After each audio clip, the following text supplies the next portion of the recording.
Okay, so we all know health is going through major, major change, right? So from the whole architecture of what it is today, very centered around the system, around the doctor, around the institution, to this kind of designing it for the patient. That's a big paradigm change. And that kind of ambiguity and unbundling is what we think of or we call creative destruction. So that means you're not just destroying the health system, it's creatively being destroyed and put back together again. That's this word, and that's what Eric Topol wrote about. So another way to think about it, this is a normal cycle of any industry, sector, system, concept in society, that you've got whatever the existing one is, and that's what the bureaucracy is designed for, right? Maintain this mature beast or whatever it is and operationalize that and get it going, working really, really well. At some point, it just doesn't work in the current conditions, and we feel that right now in healthcare. And that's when it gets creatively destroyed. And usually, it's a few visionaries who are the ones that can get us to that next thing. It takes that kind of courage and that kind of will. And we all know of a few visionaries, right? One or two, or a visionary hospital or whatever it is. And then the entrepreneur births the next thing that's going to replace what was creatively destroyed, right? That's kind of a normal cycle of every part of society. And that's what Eric Topol wrote, who's the cardiologist from Scripps, one of the kind of the best thinkers of this whole world of innovation that we look to in this pretty seminal book. So where did this word come from? So this is Joe Schumpeter. He was an economist, I think Austrian, if I remember correctly, in the 1800s. And he started to see this pattern in society way back, right? Think of when rail came, and coal, and light, and all these kind of things that transformed society. And so he kind of coined the word. He invented the word, creative destruction. And so it's kind of what I talked about, that he used the word mutation, which we think of, when we think of DNA, right? But whatever was inferior, whatever wasn't working anymore, whether it's a system, a sector, a business model, gets replaced by a bunch of superior practices, products, services, policies, it doesn't matter. And that spreads really fast across that whole sector, right? Innovators creatively destroy. That's what we do. Whether we know it or not, we're on a path of creative destruction. So he also invented the word entrepreneur. And so entrepreneur is the person. It's the person who does innovation. Innovation is done by people. That's all an entrepreneur is. So we hear the word entrepreneur and we right away think of Mark Zuckerberg and a business owner because we've glorified this word.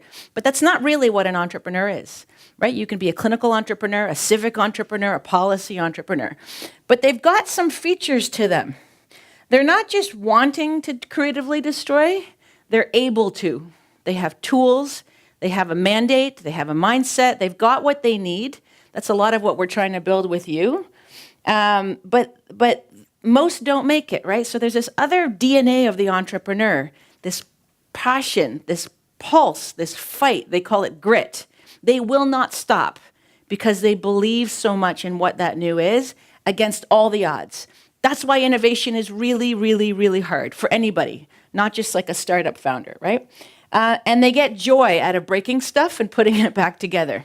That gives them a buzz, right? That's our tribe. That's who we are. Startups are all these people. That's who they are. That's where it starts, right? Whereas the rest of us, we're trying to be entrepreneurs in the context of a sea of people who are bureaucratic. That's why it's really hard to do what we do. So the question everyone asks is, who's going to bust open the status quo? Who is going to lead the creative destruction? And there's lots of theories, right? So one type of entrepreneur are startups, and we're going to go deep on those guys. The other are the incumbents, the people already in government, in hospitals, in health systems. We call those intrapreneurs, right? They're in the system already. And then the third that everyone's talking about are these new entrants. What did everyone talk about when Cook did his announcement at Apple on, what was that, Monday? Everyone talked about. They're now a healthcare company, right? Google, Walmart, Qualcomm, even Philips. You guys have transformed your business to focus on health. Banks, Car companies, everyone's entering this business. Postal company, we work with Post and L a lot. So these are all the sources of these entrepreneurs. But the source of inspiration are these startups. So when we think of a startup, we normally think of, this picture, people in jeans, black t-shirt, Adidas, and it's too bad, right? Because actually we have some data, I think, on our portfolio of 1,300 startups. The average age of the founder is 39, right? These are not young, 20-year-olds. So what's a startup? So there's a few definitions. So this is one. So the godfather of the literature of startups, one of them, you're going to hear about 3, is Eric Ries. Some of his videos are incredible. He advises Obama. He advises everybody on the kind of entrepreneurial state. So he says it's a human institution designed to create a new product or service under conditions of extreme uncertainty, right? The uncertainty is how are people going to behave? What's going to happen with policy? What's going to happen in the environment? Can we do this? Will people change? That is healthcare, like to a T. So that's one definition. Another definition that I quite like, and we're going to work with, is from the other guru of the whole startup literature, kind of from all over the world, is this fellow, Steve Blank. And he says a startup is a temporary organization searching for a repeatable and scalable business model, right? They're just tumbling around and trying things to find a business model that will stick. And business model that will stick just means there's a way for it to last for a while to get the kind of creative destruction we need, right? So that's what these creatures are. We're going to contrast that in a minute with what a large bureaucratic organization's definition is. So why do all the companies, the health systems, the hospitals keep coming to me at Mars and saying, can you teach us how to be a startup? Well, this is the heart of it, right? 3 numbers matter to a startup. They have no revenues. They have no history. They have no capital. They have nothing to lean back on. They have no stock options, nothing. So 3 numbers. 1, how much money is left in the bank, right? That gives them a good idea of where they stand. The burn rate, by month, how much are we spending? 100,000 a month, 400,000 a month, right? The burn rate is a huge number. And then, if you take the burn rate times how much money you have left, you know exactly what day you will not have enough money to make payroll. And if you have people working for you and in 2 weeks I cannot make payroll, they will not get paid, they can't feed their families, and I'm going to have to shut down my business and face those investors who gave me their money and bet on me, you are so motivated to get going. You don't have time to do what we do in healthcare, which is make a task force to have a committee to make a committee to do a task force to make a report and then implement 6 years later when the problem is no longer there anymore. The bias for action is so strong. They don't mess around. They can't play politics, and they just go. And they just take their best gut guess. The best quote I heard from a startup founder is if they had, in a week, maybe 100 decisions to make, what do we do in healthcare when we have to make a decision? Have a committee, look at it from every side, wait, have another meeting, wait for the whole summer to evolve because we don't work in the summer. They'd rather make 100 quick decisions and be right 10% of the time than make no decisions, right? Because there's no time to wait. Okay, so why all of a sudden, Mars has been around since 2000, literally in the last year, everybody's coming at us, asking us to help them become a startup. So Jack Welch, the former CEO of GE, said this, and this is basically what everybody comes to us for. It's not, this was always true. They've been saying this for 25 years. It's always going to be true because the world is evolving exponentially and humans evolve linearly, but it's really, really in relief right now in healthcare, and people know it, and they know they're not going to be relevant. You might still have your funding no matter what in healthcare because that's what we have, but it's not relevant to whoever needs you, to your staff, and to your customers, and people, that doesn't sit well with them. And that's kind of what's happening all over the world, right? So CB Insights publishes these great infographics of how these traditional incumbent, the legacy organizations that have been around for 200, 300 years are all getting little pieces of their whole value chain bitten away and eaten by startups that can make a good, sizable business eating that value chain, right? So this is a typical European bank getting unbundled. The car industry, wow, we've always had the same manufacturers for how many years, right? They're now threatened in every direction by these little startups finding a repeatable business model. The hotel. In the world, I think there's something like between Hilton and all the chains, something like 750,000 rooms. Don't quote me, but it's something like that. Guess how many rooms Airbnb, and that's over like a lifetime, right, of hotels. Airbnb in 3 years, how many rooms do you think they have on the market? 750,000 in 3 years. They don't own any of those buildings. Hello. So healthcare has not made a CB Insight chart. Everybody, retail, home thermostats, like you name it has been destroyed by the startup. And only this year, CB Insights finally came out with one. Why? Well, whenever something new comes that really changes the game for us, for consumers, it pretty quickly displaces whatever we used to do because it just makes sense, right? But that used to take a long time. So when the phone came, this is how long to 50 million users. That's a pretty common metric, right? Look how much shorter the speed is getting as these things come on. I think Candy Crush was like 5 days. Pokemon Go is like 1 hour. From all the data across every health system in the world, we know from the day it's known that something works in healthcare, whether it's a new procedure, a technology, an app, whatever, 17 years till it's wide-scale practice, right? We have a collision of speed right now. And when consumers are awake, like we are in healthcare, we're empowered, we've got tools, we've got data, we have information, 17 years isn't going to work. So our traditional institutions can't just allow, a 17-year period to continue to evolve their industry. And then you see people like Vivek Wadhwa with these statements, kind of warning us of the immense amount of change that's coming to this industry. And so CB Insights, of course, now does the unbundling of a hospital, right? So this is just one example. And the World Economic Forum published this report saying, they predicted healthcare in 2030, the end of hospitals, and as Lu Shen likes to say, it's hello, phone-spital. And soon, phones are going to be weird that we ever had these things. So, okay, so what can healthcare learn from these startups? So I don't think I have to tell you which of these is the startup, right? As healthcare goes through this renaissance to being patient-centered and literally putting the end user at the center, there's a ton we can learn from these creatures called startups because they wake up every day and just do this. We wake up every day and do controls and reports and spreadsheets and optimize the current business, right? Because we work for permanent organizations that are there to execute a business model in a repeated way and don't change that thing because we've created all of our controls for it to stay the same. We've basically eliminated innovation from how we run an existing business, and that's the right thing to do. If it's the right thing and it's good for customers and it delivers value, but we want to do this while also doing a bit of this. And I'm going to talk about more of that tomorrow, but we'll see how the startups do it.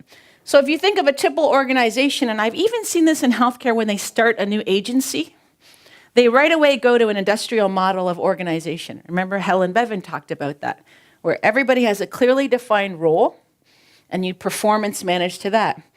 Typically, when you start a company, you're looking for 3 characters. I forget which startup founder, I think this was like PayPal. You need the hacker, the person who's going to constantly find new solutions. When they're told why it won't work, they'll find another one, they'll find another one, they'll find another one.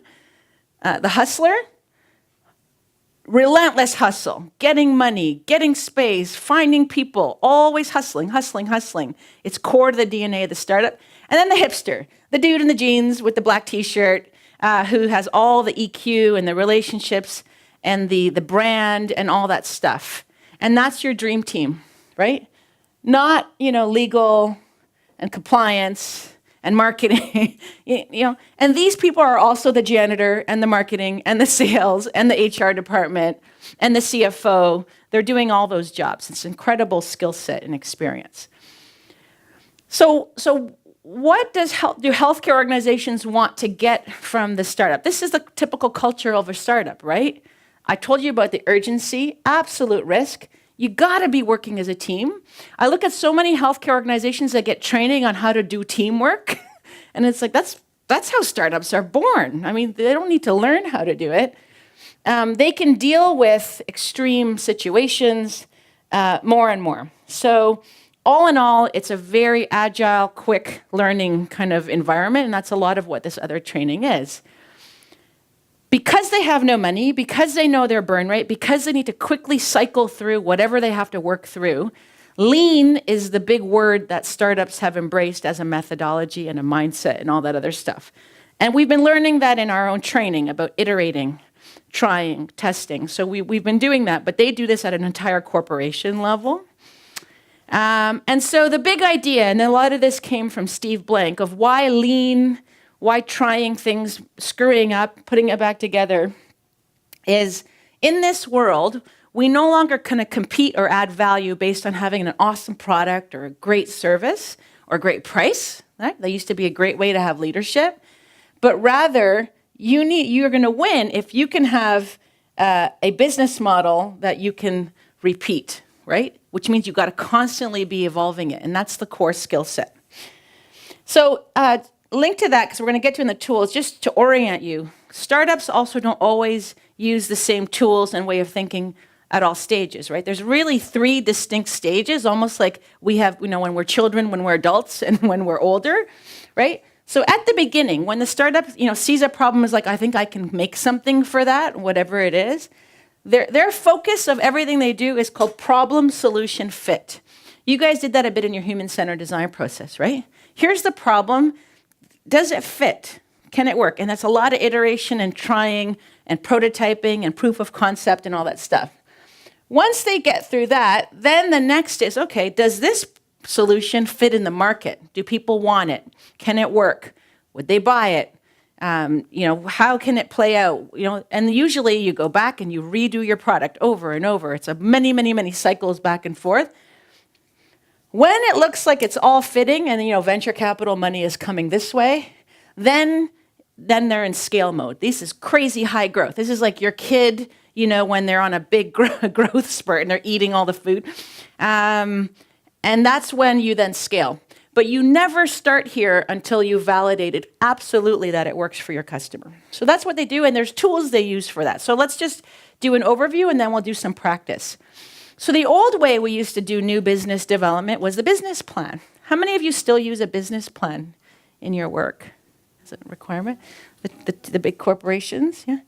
So business plan is basically saying, I'm going to get all the data, maybe past history, and I'm going to predict to the future how the money's going to come in and go out and what the risks are and all that stuff. It's usually a pretty big document. And that really dominated how we planned any new growth for any organization. And then Steve Blank has this most famous quote: if a startup did the work to develop a beautiful 40-page business plan, it will be destroyed the second the first customer touches their product, right? That's the spirit of the startup. They will never sit down and write a business plan. Everything is in the field with customers, trying and trying and trying. Contrast that with how we do healthcare. We form committees or working groups, and we problem solve the idea for the patient, and they're nowhere in the room, and we make a huge, beautiful plan, and then we go out and maybe we test it, and it's done. Okay, so this is the basic toolkit. We're not going to do all of it today. So I call it the API of the startup. You guys use that word, API? What is this? Advanced Protocol Interface? Okay, so part 1, think of that first stage, is figuring out their business model. What are they going to make? Who are they going to add value for? And how are they going to get paid to do that? So we're going to work on that. So the tool that's kind of the standard of the whole industry is the business model canvas. Who's worked with the canvas before? Anyone used it? Okay, good. You're going to be my group leaders. So we'll go into that. It's a great, quick and dirty way to just get on paper, is there anything here at all? Or am I thinking clearly? Without getting into a 100-page business plan. Once you have kind of your rough roadmap of what are you going to do, then you go out and you're in that customer validation stage. Do they want it? Is it surprising them, delighting them, fixing a pain point? So we're not going to solve all that because that's normally a 1-week workshop, but we'll do a little bit. We're going to work on value proposition. How do you state what the value is to your customer? And then the last one, after they've kind of validated and gone out and tested, is a whole bunch of testing and iteration. Literally, the whole company changes from this company to that company to that company. In it's the startup language, we call that pivoting. You know, like in basketball, you pivot, you fake, and then you go the other way. Startups are doing that all the time. And they're searching and tumbling until they find a business model that sticks. And then they go. And so many started doing X, and they end up being Y, and then Z. We're not going to get into these tools because you're kind of doing this in your human-centered design work. Okay? Any questions up to now? All right, well, then let's get to work. So here's the canvas. And maybe you can help me hand a few of these out. You're going to have a big one. You might want to work on a table, a chair that has a table. So you guys know what a canvas when you do art. So just a canvas is a great tool just to get everything in one place in a structured way without having to do too much work. So you always start a business model canvas with the customer in the top right corner. I don't know why they don't start it on the left, but whatever. So it's really, who are your customers and what value proposition are you going to make for them? How are you going to add value compared to what's currently happening for those customers? Customers could be patients, users, clients, whatever they are, right? Then you get into how am I going to make money to do that? Because if it's not sustainable, you don't have a business. And then this is more the operations, my activities, my partners, my costs, my resources. So it kind of lays it all out. So this business model canvas is Creative Commons, open source. Anyone can have it. Anyone can download it. There are variations of this for every context. There's a social impact canvas. Healthcare has a whole bunch of them that add more details that are specific to healthcare. So it's on strategizer.com. I did a workshop like this at a huge lab company, and they loved it so much because in 1 hour they were able to get more done with a team than like weeks of meetings. They then made a big, laminated, do you guys use that word? Where you put plastic on top of every single office in their company has to have one of these on the wall, and they communicate using this business model canvas. There's no emails, no reports. If you can't put it on a canvas, it's not an idea, right? So they changed their whole culture just from going through the canvas. So you've got your kind of customer information here, your activities, and then your profit model is at the bottom. Okay, so there's two sides. One side explains and the other side's the blank, right? So customers, who pays you, who do you serve, who uses your product? As you know, healthcare is complicated because the person who pays isn't the person who uses and gets value. It's a messy, messy system we have. So I always start here, so that's number one, maybe you can mark it. Then you go to, for these people, what problem are you solving? What job do you do for the customer? What are the benefits? So that's your value proposition. Then you got to figure out your channel. How am I going to get this value to these people? Right? Is it a service? Do they buy it online? Is it a workshop? What is it? Right? So that's your channels. And then in order to get these customers this value through these channels, what relationships do I need to have? Are you going to go through somebody in between? Are you going to have sales reps? Who do you have to have relationships for? So that's really important. Of course, then you get to revenue. How are you going to get paid and how much? Activities. What work do you do to get paid for the value you give to these customers? Resources you need. People, money, supplies, brand, whatever you need.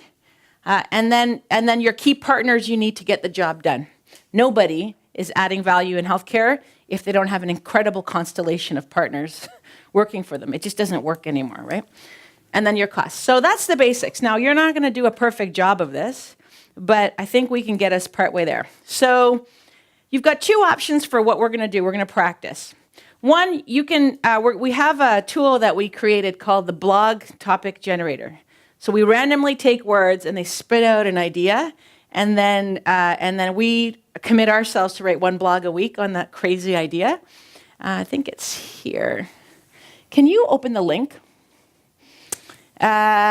So you can either hit a button, or if you want, if you guys have a phone, just go here. And I'll let you do 3 touches of the button until you find one that you can work with, because sometimes it doesn't work when we make the idea. It doesn't make any sense. But if you can open the link, that would be great. See it there? At the bottom left? Okay, so one way it could be fun, come up with a business model based on what this thing tells you is this new business you're in, and just take a stab at it. You can do it alone, you can do it in pairs, I don't care. Or you could take your team project, depending on where it's at, and try to get that onto a business model canvas. Who here has a working solution so far for their project? Anyone? Are you consulting? Lilo, do you have a working solution for your project? Okay. You want to try? Okay. You guys, if you could try, right? Can you explain to me your project, your working answer in the business model canvas? Okay. Pick one or the other. Is it opening or no? Oh. Who's got it on their phone? Yeah? Okay. All right. Okay, what did you get? I first got Facebook for Health. Facebook for Health. There's a startup that's doing that. Yeah, that's a good one, actually. Facebook for Health. You can use them. Yeah, yeah. Anyone else have a good one? Got the brain-computer interface. The brain-computer interface for, just that's it. Okay, whatever. Try another one. Anyone else have a good one? Uber for patient-doctor relationship. Oh. So just keep playing with it till you get one that works. Otherwise, use your project, okay? So let's give ourselves like 10, 15 minutes. This is how quick we work. It's very uncomfortable. Just get stuff down on paper. If you want the blank sheet, it's on the back, or you can use the cue. Right here. Yeah, I'll leave this one up. That way you can use the blank sheet. Okay? So start with your customer and start with your value proposition to that customer. Did you get it to work? Yeah. It's okay. Yeah. Oh, radboudreshapecenter.com/BTG, blog topic generator. Huh? That's a good one. What's that? Epigenetics? That's a good one. Training the gene. That's going to be the What do you guys got? Do you have one? No, I don't. But, You do your perhaps we project? can take Do the project. Okay, yeah, yeah. So start with your customer. Who's your customer? What value do you want to bring them? What problems do they have that you're going to solve?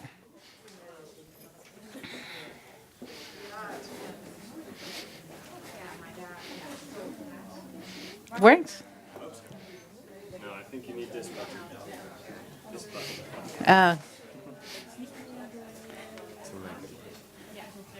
Just left button. Oh, this one. Does it need to be flat? Oh, yeah, because it's, that's fine. So now it works with your left. But they all did it on their phone, so it's fine.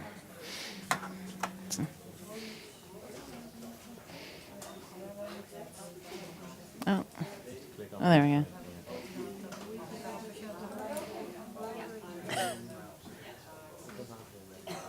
This is a good one.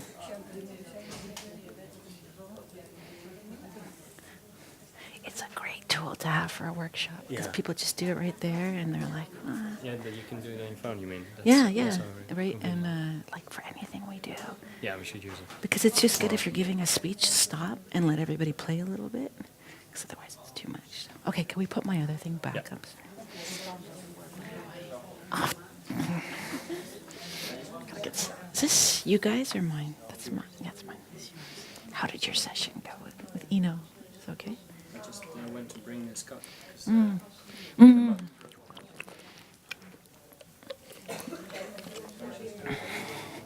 Wow, you're going, Paula. Go, girl. Mm-hmm.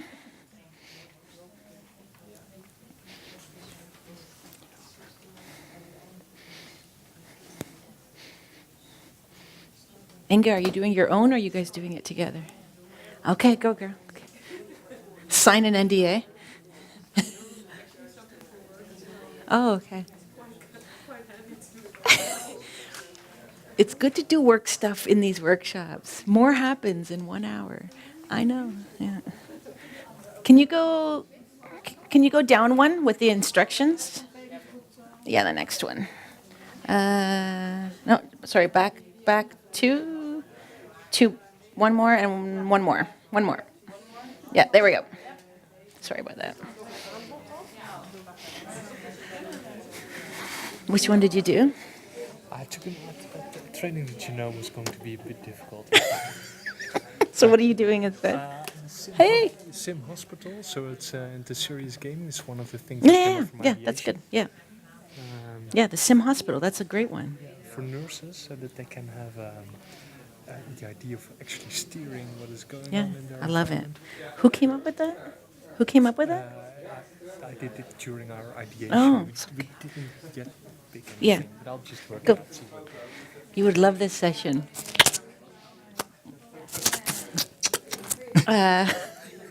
Now everybody heard it.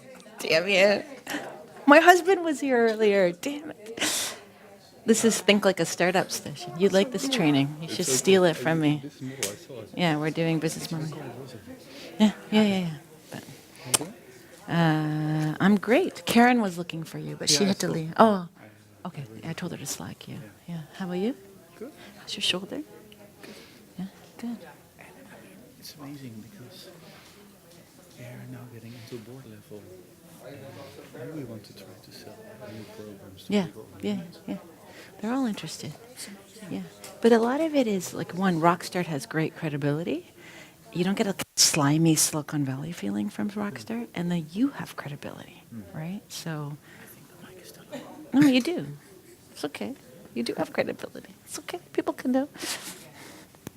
Okay, so if you've done, hopefully move on. If you've not done customer and value prop, just let's go on to channels. If you've got a sense of who you're serving and with what, how are you going to get it to them?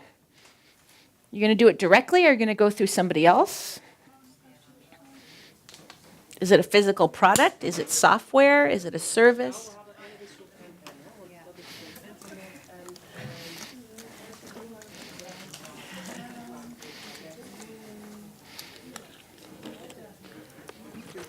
Want background music?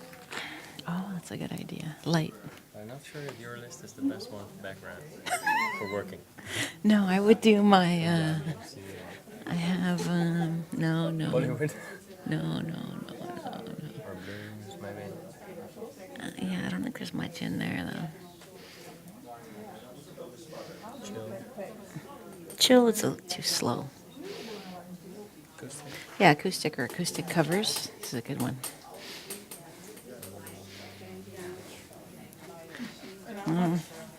Yeah.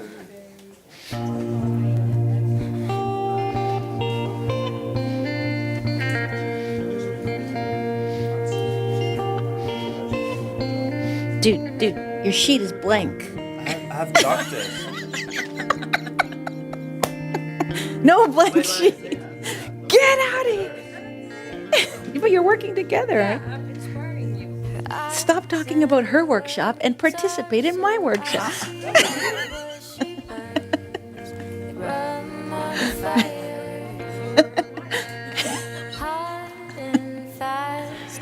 You are flying, girl. Go. Very good. It looks ugly, but it's clean. Okay, so then in our last couple minutes, just fill out whatever you can on revenue, costs, and some of your operations on the left. Just top of mind things. Open hand or closed fist would be fine. Blood is rare. This is good canvas music. As cherry wine. Steve Blank would like kill me right now. Cause is guilty. Yeah. I hold back. Hold back. It's gonna come out tonight. That's good. Just like she throws. I'm ready for it. But I wanted gets a cry. Do you mind? It just needs to be She's rinsed. not It's just around most of the time. Way she Cappuccino. shows me I'm hers and she is mine.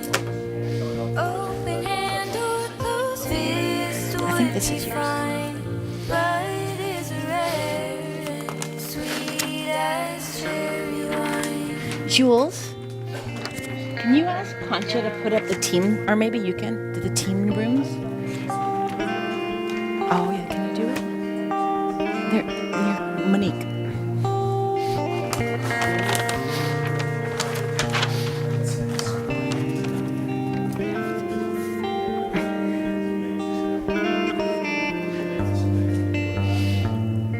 Okay, you guys feel, did you do enough? Just to give you a taste of it. You don't have to solve world peace, not today. But she loves All right, like sleep. I want to just hear a couple of them. Anyone have an interesting one that you think you want to share? I know you guys have nothing to contribute. 2 boxes. Did anyone get, you, Fairy? Okay, wait, let me get the catch box.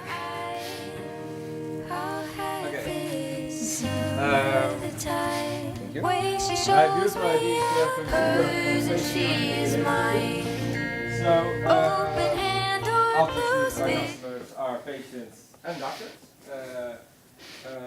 And also a very important part are the healthcare insurers, because eventually they will pay. What's basically the idea is, I've been to my huisarts, dus de huisarts, and he says, well, you have to go to the hospital. Then I can check on my app. I've got something in my throat, so I'm looking for that kind of doctor. So I can go to my app to the different hospitals in the neighborhood, based on where I want to go. I can check 50 kilometers, or maybe I want to travel more because it's a very difficult procedure. And I see who has time for me, who has enough time to check in the app. You can do it what's in, wrong you can with go me. Dutch if you want. I can follow. You can follow? Oké. Dan heb ik net alles in het Engels. Dus ik kan heel makkelijk in de app zien welke arts er tijd voor mij heeft, zodat ik niet eerst er naartoe moet en een afspraak maken en in de wachtkamer moet wachten en een paar minuten in zijn kamer met de beste man en dan weer naar buiten met 1 of 2 opties. Ik kan al met hem alles laten zien wat er met mij aan de hand is. En daarnaast kan ik ook zien of ik wel met hem door wil. Want andere mensen die deze app hebben gebruikt, die hebben al een rating gegeven eigenlijk. Dus ik zie van, deze arts heeft misschien wel tijd, maar het komt omdat hij een vrij slechte arts is. Hij heeft maar 2 sterren. Dus ik wil daar iemand met meer sterren. Ik ga natuurlijk ook wel kijken, goed, met die 3 mensen, of misschien ook wel meer ratings voordat ik naar mijn arts toe ga. En er komt eigenlijk een beetje briljant, waardoor het helemaal nieuw is dat ik als patiënt eigenlijk direct die arts uiteindelijk kan betalen via de app. Er zit natuurlijk mijn zorgverzekeraar achter, die dat dan weer vergoedt, Maar dan gaat direct, geef ik dus aan van, ik ben voor dat behandeld, dat moet naar die arts of naar die instelling dan, dat heb ik nog niet helemaal uitgedacht. En dan, dat is het signaal voor de zorgverzekeraar dat die dat gaat betalen.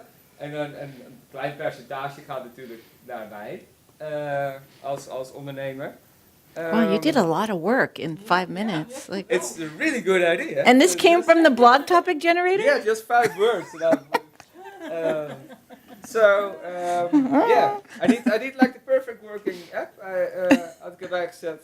Beetje zoals Uber werkt, zodat je heel goed ziet waar alle MKO-artsen op dat moment zitten. En ik dacht, begin gewoon met zo'n klein segment, waar je echt een keuze hebt, waar je echt kan kiezen van, ik wil hier op de hoek worden behandeld of ik ga verder weg. Dat is een beetje het idee. We did not plan this. I didn't say, "Oh, pretend you just did it," and that. Oh my God! Holy shit! Okay, that was awesome. Yes. Jullie weten dat er al zoiets is? Zorgkaart Nederland? What'd she say? Zorgkaart Nederland? Dat is alleen maar de ratings. Dan kun je Ja. dus aan de... Ja, maar dus dan zou je het aan kunnen vullen, bedoel je dan? Dat je Ja, dat is een goed idee. Ja, de ratings van Zorgkaart Nederland beginnen wel vast mee.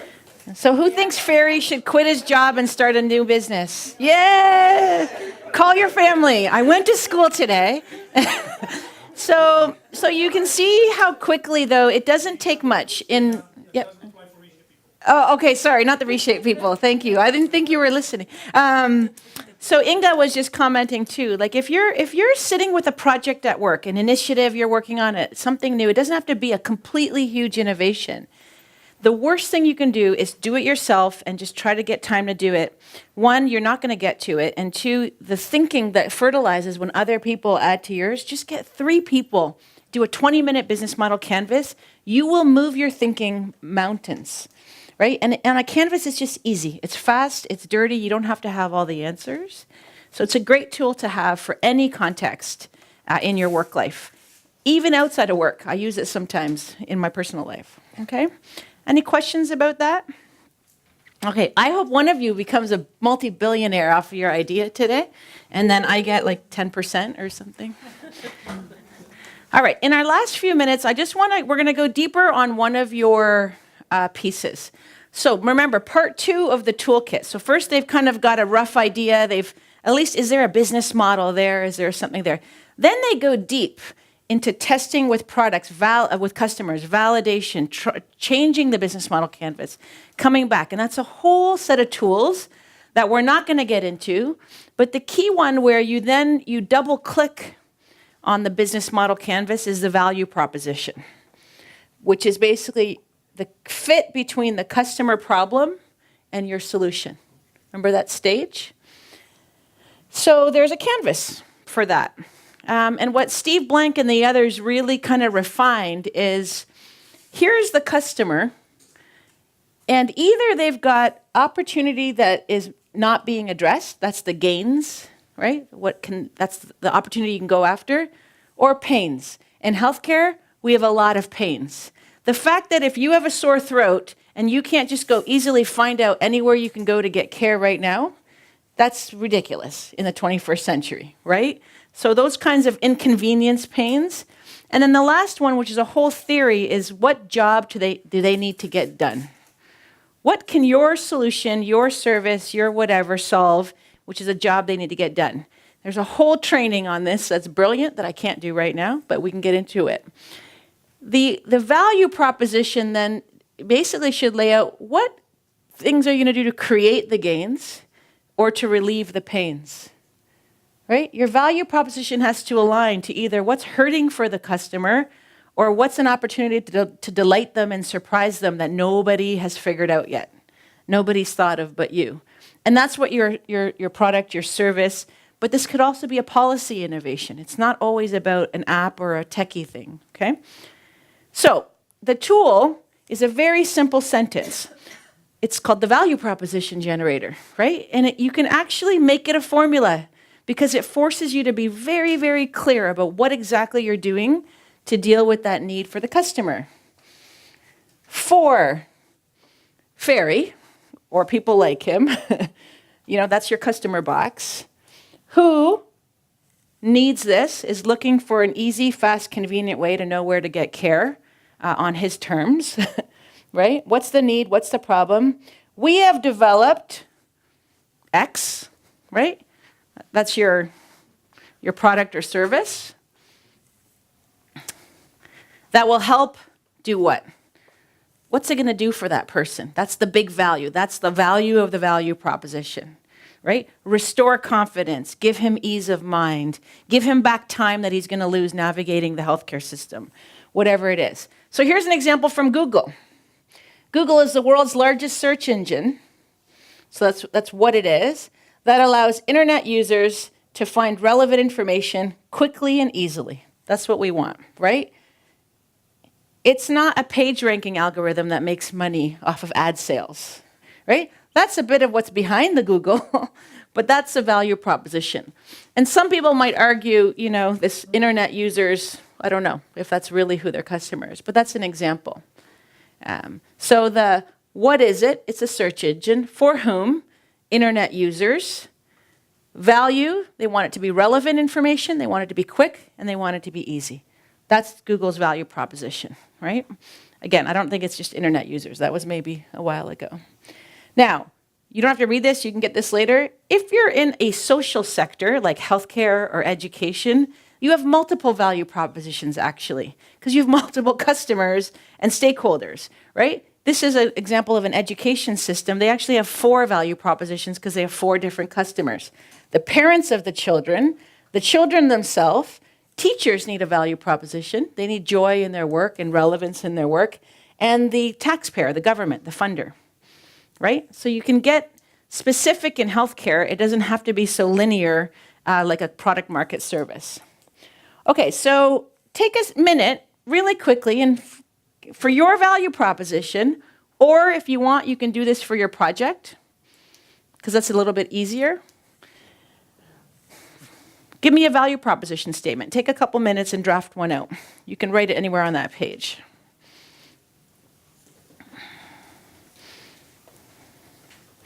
Text, just remind us what you're writing a value proposition. Oops, better get an Apple 8 now. We try to You can do it in Dutch. proberen het voor onze propositie. En ik merkte nu al, dit is zo goed voor onze opdracht. Want dit zijn precies de dingen waar we nu nog even mee zitten om het weer op aarde te doen landen. Maar even in het kort gezegd, for whom, de thuiswonende ouderen. Waarom ze hebben nou niet het inzicht in hoe, I made it in English, so Yep. lack the insight in who and how someone can support them to keep them in their power. Yep. And what is it? It's your mate. It's a combinatie van virtueel en fysiek maatje. That helps find and get a facilitation to keep the wheel of life. Steering. Steering of life. Oh, is that from your project? Yes. Yeah. You guys are making a company? Yes, we're thinking about it. Okay. So as you're going through this, as we wrap up, just some reflections. Anybody have some ideas of where you might use this in your own work?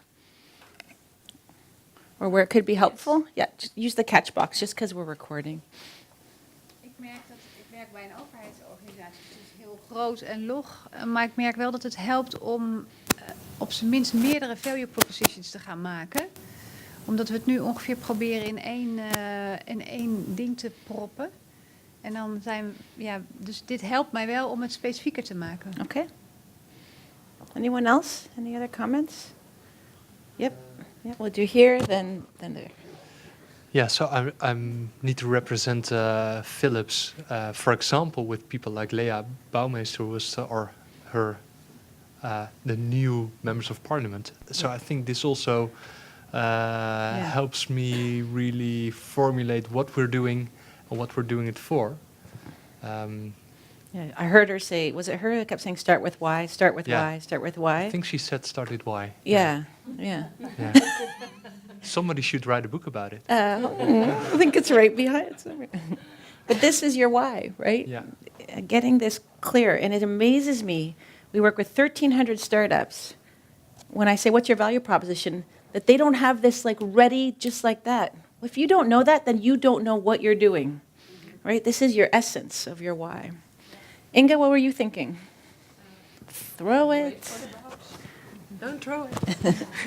You want to introduce yourself just in case people don't know you? Yeah, my name is Inge Schaap. I'm a program manager at Mensis. I work on digital health and I'm also a coach at the Health Innovation School.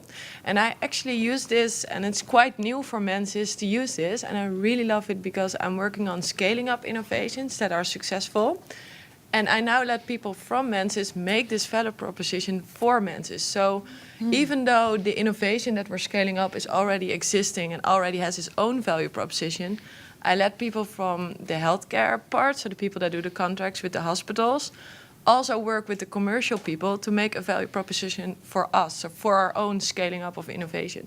And it works super well because that's why we have a better story to the hospitals and we're able to scale it up. So we really love it. Great. It really works.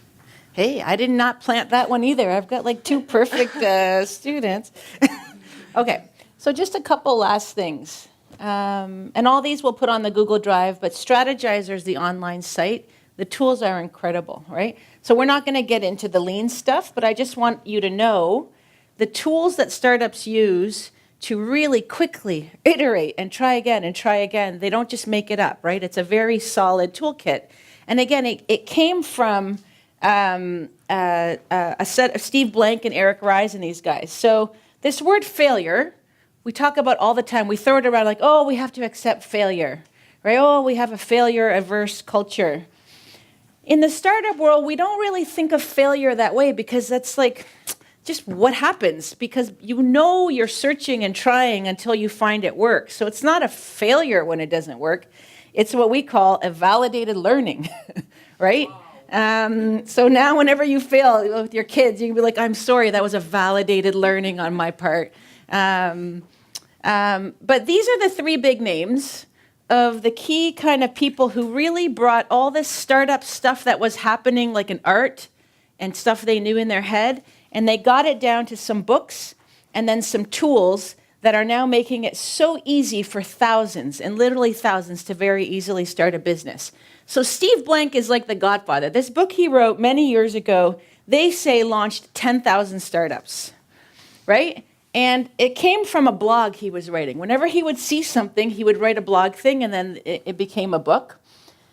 Eric Ries then took his blog, and he actually made it into a book called The Lean Startup. That's probably the best-selling kind of startup literature book from Eric Ries. He's my favorite guy in this whole group.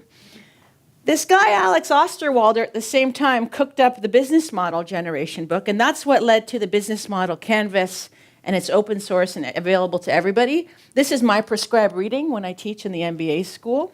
So he started getting the business model tools. Eric started describing how startups can very quickly, in a lean way, cycle through many iterations. And then that led to them kind of coming together for this series of books called Running Lean, right? And there are many, many more than bestsellers. So just to give you a sense of these different names, good people to watch. And these are all the different toolkits that are available in a typical kind of lean cycle, just to give you an idea of how far-reaching it goes, okay?